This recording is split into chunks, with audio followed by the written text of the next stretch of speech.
We are live with Karma Tribe and Mr. Christopher John Stubbs here from all the way from Costa Rica to St. George, Utah. Right? That's where you're at, Chris. Is that correct? Returning back to my roots, a place that I spent a good amount of my life in, and I'm super stoked and excited to have our guest today on this call. He is a change maker, making things shift and getting things going all over the state of Utah and beyond. So I'll be able to introduce him here shortly, but I just kind of wanted to say hello to our viewers, say hello to everybody who's watching, and invite you all to come into this interview space with all of us today. If you would, comment where you're coming from so we can see how far this is outreaching. What's beautiful about the internet, what's beautiful about our connection through this is we spread it. We're able to connect not only with where we're at in our communities back home, but also all over the world. And that's how we spread this message of kindness and community far past the limits of just where we're physically at. And so if you would, go ahead and comment below of where you're coming from, and I'll showcase you here on the Facebook Live page. And I just wanted to give a little backstory about what I just experienced in creating this Facebook Live as well, and kind of get into some of that as we unfold. But man, getting this page up and going was quite the challenge, and I just wanted to speak to that, speak to and how when we're stepping up into our next level, we come into that resistance. And Chris talks a lot about this. He teaches this all over, and so maybe you can hear a few words from him about that. But first things first, Chris, I want to introduce you and give you this platform and this stage to speak a little bit about yourself. Who are you? What are you about? And kind of just go from there. So without further ado, our guest, Christopher John Stubbs. Woo! Yeah, so, really, I love serving people. I love making a difference. I love making the world a better place, and the journey's been a long one. Been doing it for professionally as a coach and change maker for about 11 years now. Prior to that, I was a fairly typical American, just making money, buying stuff, and trying to be cool. And so for the last 11 years, we've traveled a lot. We've served thousands of people all over the world, and continue to serve a lot of people all over the world. And primarily, we've explored many personalities. And when I say we, I'm talking about me. I'm talking about my wife. I'm talking about a team and a tribe that we've gathered through the years that work together to influence change. So we have a nonprofit organization, we have a for-profit coaching practice, and we incorporate various psychological and spiritual practices that help people create lives that they love, and make a difference, and just kind of break out of the box and do things in a way that would utilize life as the gift, really, receiving life as the gift versus the trial, the test, the proving grounds.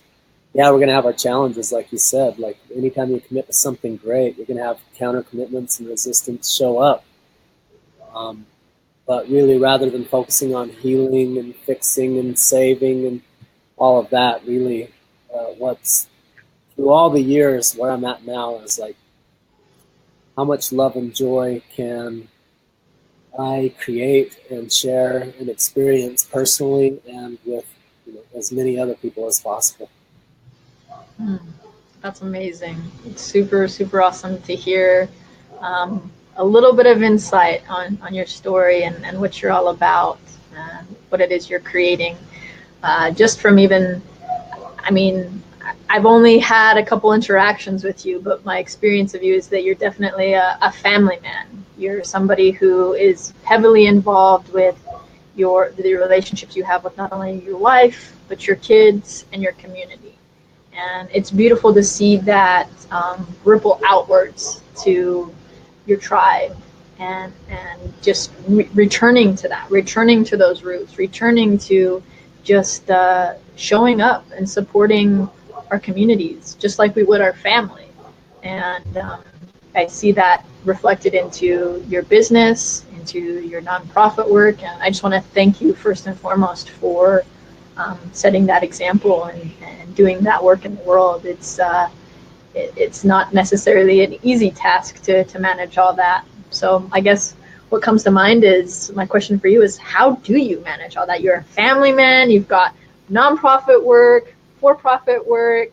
Like, what keeps you grounded? Or any tips and tricks on how to, for our viewers out there who are afraid of, like, I have to sacrifice one or the other. Well, how do I make this work? Yeah, I think that's a beautiful topic and exploration. So, first you said you experienced me as a family man, and I would say absolutely that one of my key beliefs is that relationships are the key to true success. And so whether it's your business, primary relationship for me would be with my wife, next to that, my kids, next to that, really I actually prioritize next my clients and my tribe, which some people would think is weird. They would think I should say my siblings or my parents or those people, which I love them very much as well. But I feel like the mission that I have to influence change in the world, really what's more important is who wants that, who's open in this space to receive that. That actually comes slightly higher than the other relationships that I value highly as well. So relationships, yeah, I think that at the end of the day, my relationship with myself determines my relationship with my wife, with my kids, with my maker, with my Mother Earth, with everything that exists in my world. And so relationships being the foundation. Secondarily, relationships being the path or my path for transformation or enlightenment. So, I don't attend church on Sunday. I go in nature and I be in relationship with myself. So ultimately using every relationship I have with Mother Earth, with my siblings, my parents, my wife, my kids, everything as feedback. Everything that's happening in those relationships being the feedback that shows me where I'm on, where I'm off, how to adjust course, what the next thing to be loved that's raising up to be loved within me. So I see relationships as my primary path to enlightenment. Then I would add to that, you say, how do you pull all that off? You do nonprofit work and all this healing stuff, and you help all these people, and you're a business owner, and you're a family man, and you're a parent, and all these things. And on top of that, I'm an athlete. Usually I'm training for an Ironman or bodybuilding or doing something at any given time. So, I would add to that, if you want to be on the fast track to enlightenment, be a parent, be in a committed love relationship, run a business, and then, add a few other things in there too. But even if you just add those three things, you're definitely going to be on the fast track if you're committed, open and willing, and learning from the experience and receiving all that brings with it, all the good, all the challenging, and everything in between. Now, to answer your question, how do I manage all that? It's challenging, and really the question that I'm most fascinated with is, how do I create a life where I can be with all of that and have all of that be in my world and have that be with balance, with ease, and with grace? And that would be my learning edge. So rather than me saying, and I do it all with ease, I would say, and each day I'm learning more and more how to manage all that with ease, because I'm still in and out of, man, there's too much. There's so much. Because I'm committed to being the best father that I can be, and the best husband that I can be, and to having my business make a difference, the biggest positive difference possible in people's lives and in the world, and to have all that be aligned in a way that's integrous and authentic and heart-centered and yet profitable, so that we can continue to affect the change and the influence that we want to affect in the world. So how do I manage it all? It's definitely key that I work out consistently. Otherwise, I don't have the mental and physical, energetic capacity. It's definitely key that I do a lot of self-care. It's very common for me to get up early. Like I spend 3-4 hours in the morning typically doing self-care. And so I'll get up, I'll take a bath, I'll meditate, I'll make a smoothie, I'll go work out, I'll set some intentions, I'll study a little bit of something that inspires me. So those are some of the keys. And then just really organizing my calendar is key. That allows, if I take all those things that matter most to me, one of the things that's critical for me is beginning with the end in mind. So I'll say, on my deathbed 100 years from now, what would make my life a complete and total success? And when I look at those 5, it definitely includes the relationship, the key romantic relationship that I created true happiness and thriving and connection, and that it was this deep, heartfelt thing that lasted, and that was not that it has to. I know some relationships don't last forever, and I'm okay with that too, but the greatest accomplishment I've done so far is to experience the level of love and intimacy that I feel with my wife. And so that's key. That's one of my top 5, knowing that I optimize, that my kids know my love for them, that they've learned to love themselves, and that I've shown them the world through a different set of eyes so that they have the tools that they could best utilize to create the optimal lives for themselves.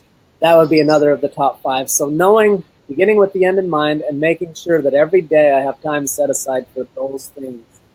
So that every day I can go, yeah, I'm aligned with what I'm here to do.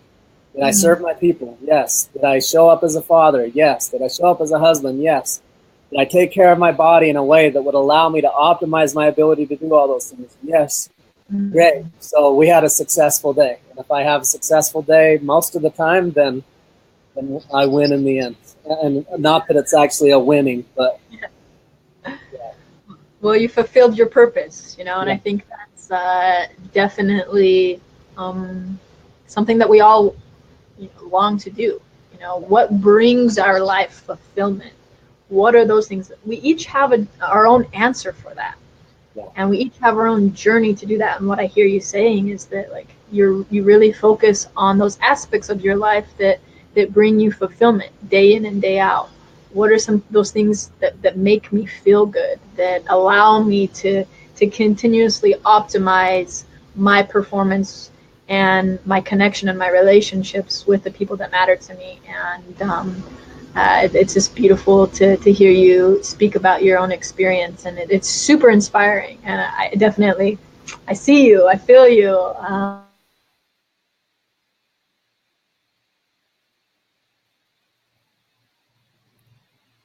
So I'm not sure if it's frozen for everybody. Yours frozen. I stopped hearing you for a moment. I see it. Let's see. Can I hear you now? We're good.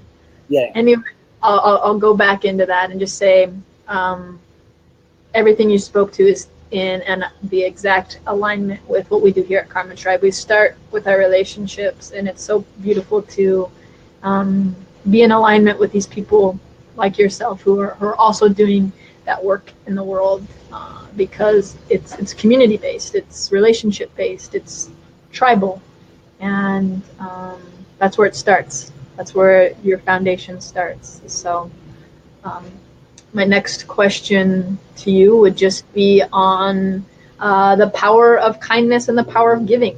Can you share a story or an experience that you have with that? I want to just first acknowledge the fact that with everything that you are creating in your life and in your business, that you carved out this time to give and share with not only our tribe members here at Karma Tribe, let's see, we have Gail from Scotia, Canada. She says, hi, Christopher.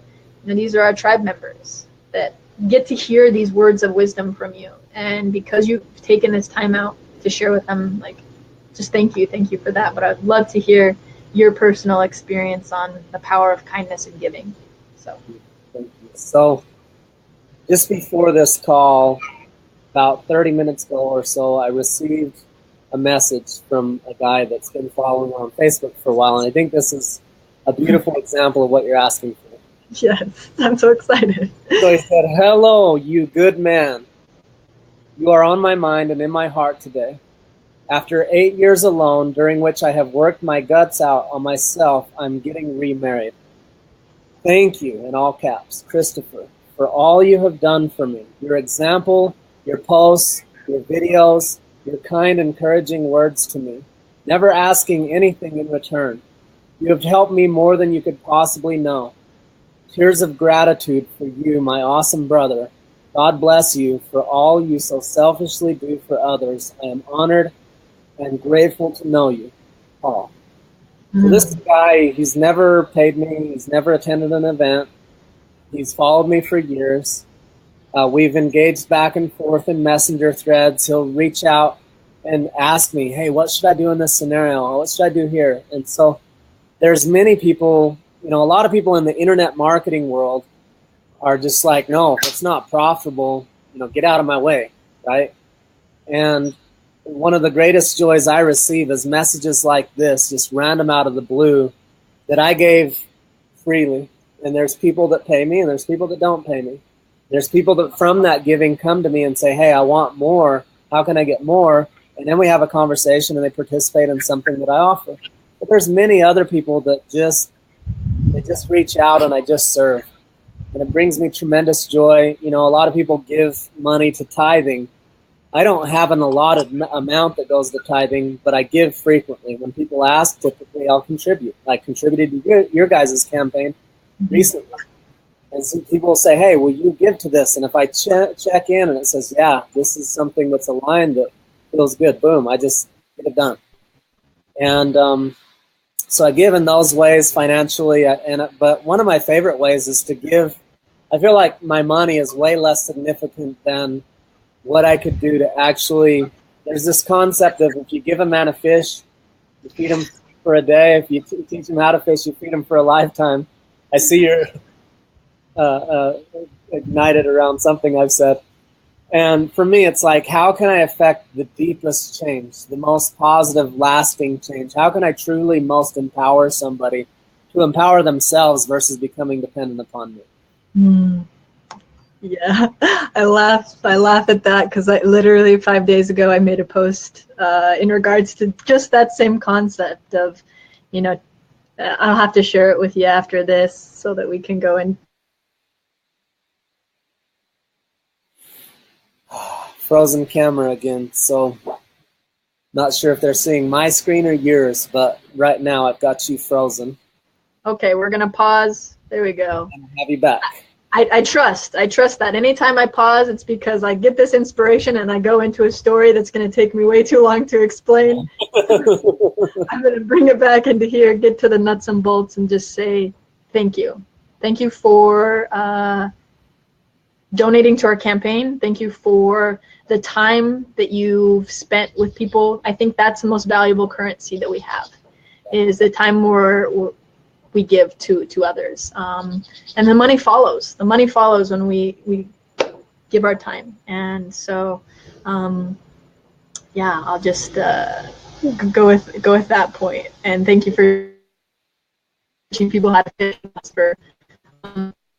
Yeah, attention and presence, I think, is two of the, Mother Teresa said, more people are starving for attention in the world than there are people starving for food. And, Gay and Kathleen Hendricks said, the currency of relationships is attention. And so love, positive energy, attention, presence, I think those are the greatest currencies we can be exchanging these days. And you mentioned the technology and what a gift it is, and I absolutely agree.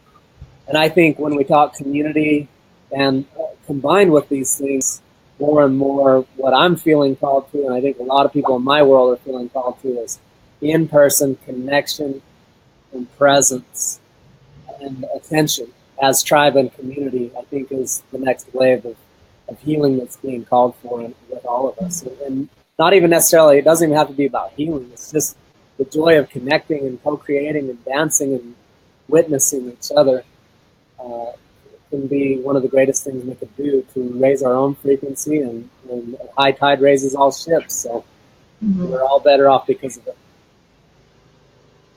Yes, yes, yes. I totally agree. And I know my connection's a little spotty, but I wanted to also acknowledge those people we have who are joining in from all over the world. Your message is going out to people in Netherlands from our good friend Alan. He is one of our key tribe members, all the way from the Netherlands, as well as this lovely lady who, if I'm going to try to pronounce your name. If I slaughter it, I'm sorry.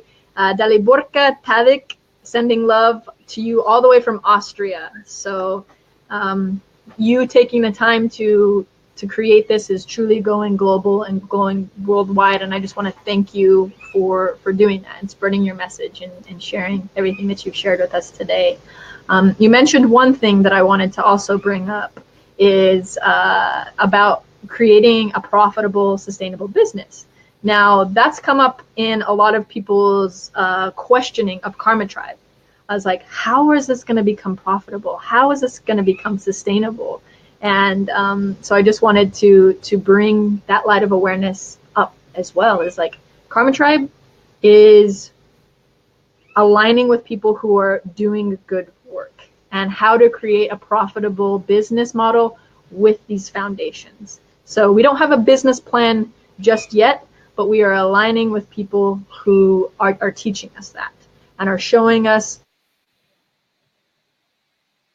how we can implement and going expansively and sustainably. So there are a lot of ways to monetize a business.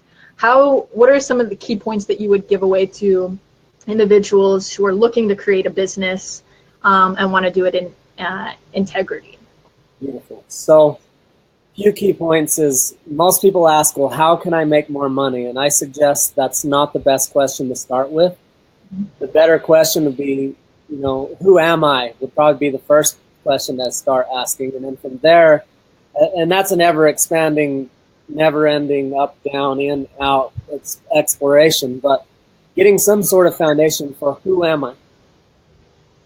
Just something, at least a base to work with and start molding and discovering and remembering the truth of who you are. And from that place, why am I here? Why am I here? Who am I here to serve?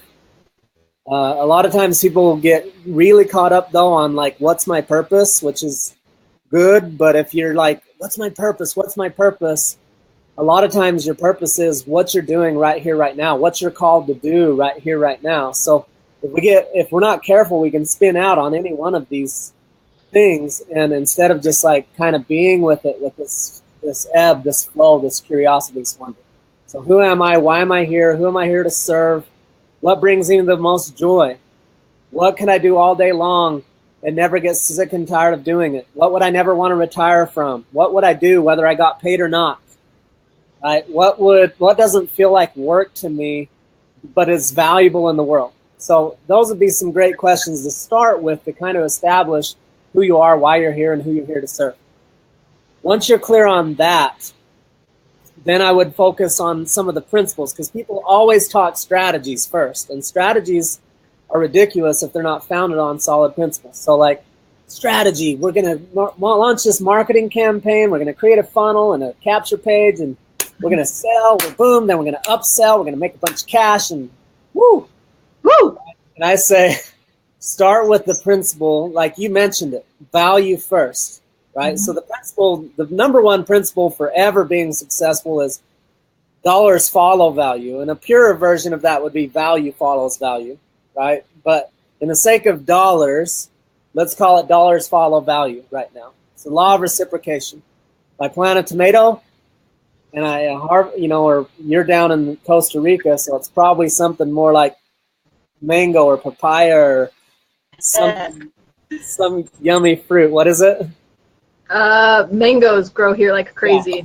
So a mango, but anything that I want to plant, I get to plant and cultivate and care for and nourish, and I give first, and then later it gives back.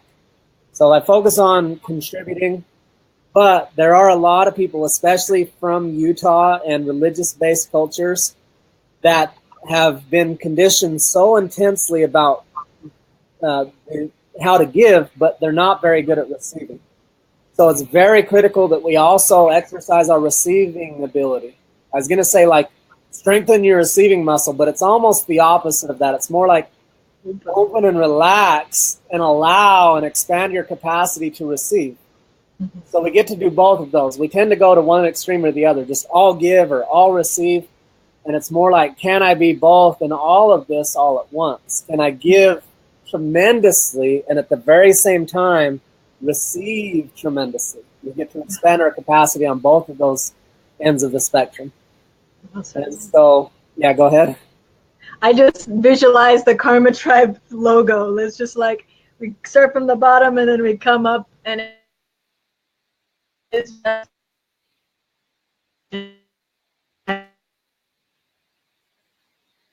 it's that flow. That's how you open yourself up to it all. That's what abundance is. You have to be super aware of what you're putting out, but also super aware of what you're allowing. Yes.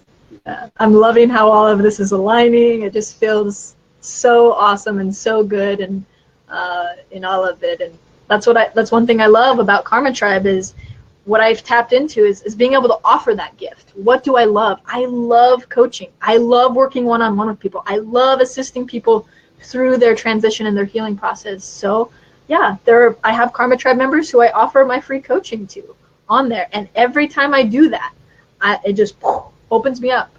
And it's the relationship that I create with my clients, because it's so relationship based. I'm building a relationship. I'm building a connection.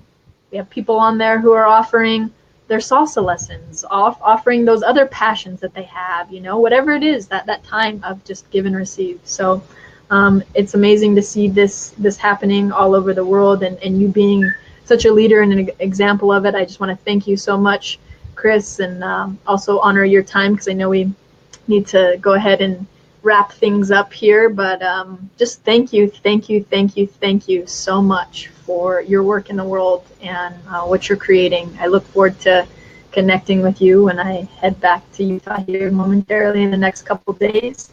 But yeah, is there anything else that you feel inspired to share with us?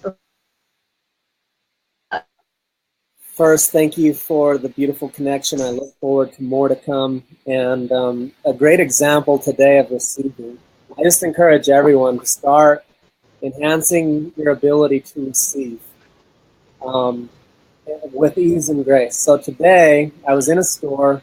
I was carrying the baby in the car seat in one hand. I had something else in the other hand, and I was approaching the door, and a gentleman's like, "Here, let me get that for you." And my instinct from my conditioned response is like, "No, I'm a man, I got this."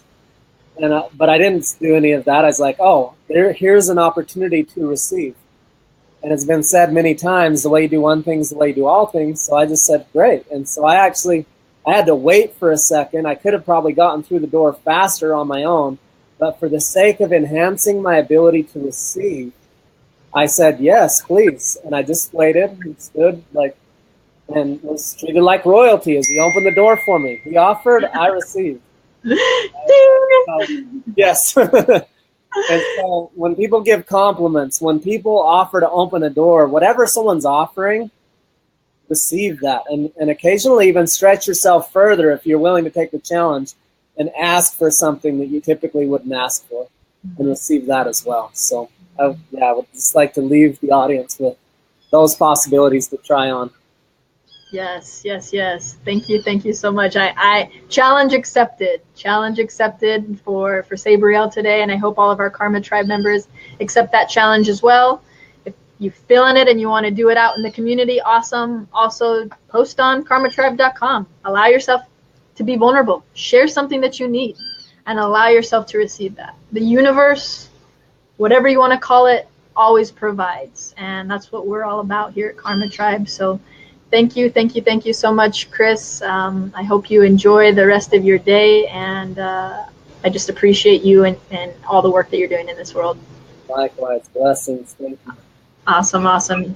All right. Ciao, Karma Tribe. Looks like Gail was the last one. She just wanted to say, and his opportunity to serve. So may you all serve today and receive. So thank you so much. Have an amazing, amazing day. Peace.